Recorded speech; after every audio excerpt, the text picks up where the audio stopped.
Hi, this is Effie again, and our first story is a story about meditation. So, a few years ago, many years ago, I did a meditation called Vipassana, which is a meditation that for 10 days you go to a retreat and you don't speak to anybody and you just sit for hours doing meditation and go inside yourself and learn about and experience your body and your breathing. And it's very intense. And you wake up every day at 4 o'clock in the morning to go to do the meditation, and you eat only really healthy food and vegetarian food. And so it's like 10 days of really intense going inside in yourself and realizing things about yourself. So during this meditation, one part of the meditation is that you can't move. So you sit at a certain position and you're not allowed to move at all. Even if like there's a fly that comes onto your nose, you can't scratch your nose. If you feel a pain somewhere, you can't move. And you just have to sit still for an hour every time and just do this meditation. So, and with your eyes closed, of course. So, I started doing the meditation, and every once in a while, I was really in pain. It's really painful to sit without moving. So, I peeked. I opened my eyes a little bit, and I looked around. And I looked, and around the room, there were a lot of people just sitting there in their meditation, not moving. And they looked so peaceful to me. They looked so calm. They looked like everything is going for them so easily.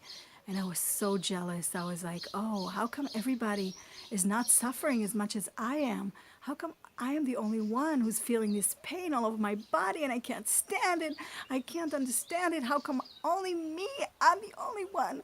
Poor me. And I was just feeling really bad about myself, and I couldn't understand how everybody else looked so like Buddha. They were just like so calm and peaceful and didn't suffer at all. And so 10 days passed by, and then we got to talk after 10 days. Even though after 10 days that you don't speak, you don't want to start speaking at all. It just seems like so natural not to speak. But we decided to talk. So they all came up to me and they said to me, how come you were so peaceful? We were looking at you. We peeked and looked, and we saw that you were sitting there and you didn't move at all. And we didn't understand how come we have so much pain and you don't.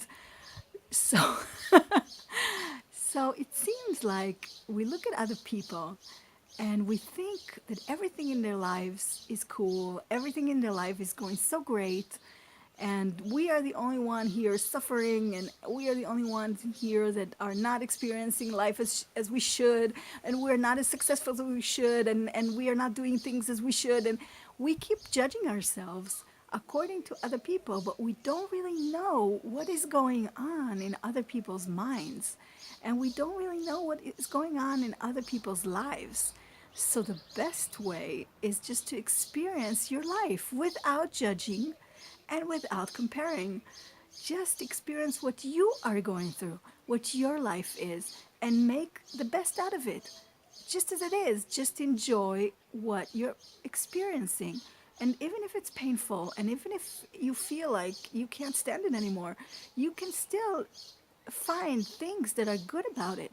You can start thinking about things about your life. You can say thank you for having a roof over my head, for having food on my table, for having this body that is mostly healthy, for having a family, for having a job.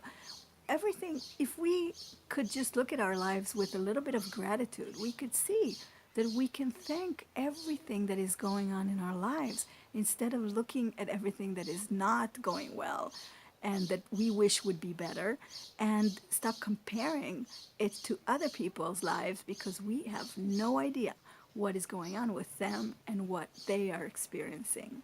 So this is our first story about meditation, and I hope you enjoyed it, and I'll see you next time.